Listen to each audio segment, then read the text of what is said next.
এইখন স্কুলত কোনে কোনে পঢ়িছিলে ক'বচোন। এইখন স্কুলতে মই পঢ়িছিলোঁ, ইয়াৰ পৰাই মেট্ৰিক পাছ কৰিছিলোঁ আৰু বিশেষ এটা কামৰ কাৰণে আকৌ আজি যাবলগীয়া হ'ল। বহুত বছৰৰ পিছত গৈছোঁ, মেট্ৰিক দিয়াৰ পাছত মানে এইবাৰ গৈছোঁ প্ৰথম মই। আৰু গৈ দেখিলোঁ স্কুলখন ভাঙি আকৌ নতুনকৈ বনাই আছে।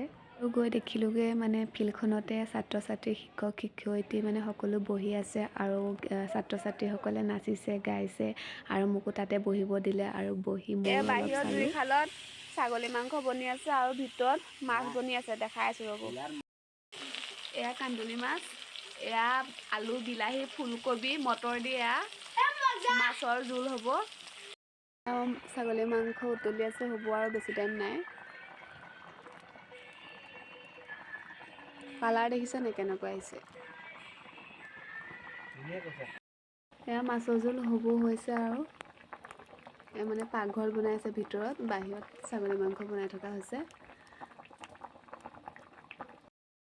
ভণ্টিৰ লগৰজনী ঘৰলৈ যে গৈছিলোঁ, সিহঁতৰ ঘৰৰ পৰা এয়া আমলখি দেখিছেনে? এই আমলখি দি পঠাইছে, নিমখ দি মানে সিহঁতৰ ঘৰৰ কাৰণে শুকুৱাইছিলে, আমি যোৱাৰ কাৰণে আমাকে দি পঠালে। আৰু এয়া মানে আমলখি 3 ভাগ হ'ব, মানে যোৰহাটলৈ ভণ্টি এভাগ নিব, এভাগ মা ঘৰত, এভাগ মই লৈ যাম আৰু তাই ৰাতিপুৱা যাবগৈ যে এইবোৰ বেগ পেকিং কৰি আছে। সেয়া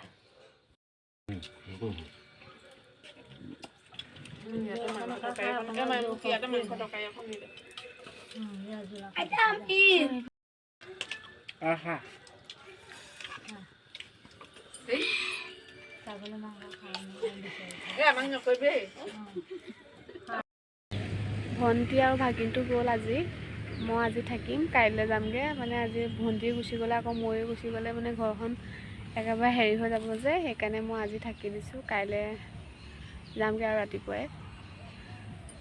আৰু মই এই ৰ'দতে বহি আছোঁ, থাকি এতিয়া ভাল লগা নাই। এইকেইদিন গোটেইখিনি একেলগে আছিলোঁ যে, আৰু ভাগিনটো আছিলে, তাৰ লগত ইটো সিটো ধেমালি ধুমুলা কৰি ভাল লাগিছিলে আৰু।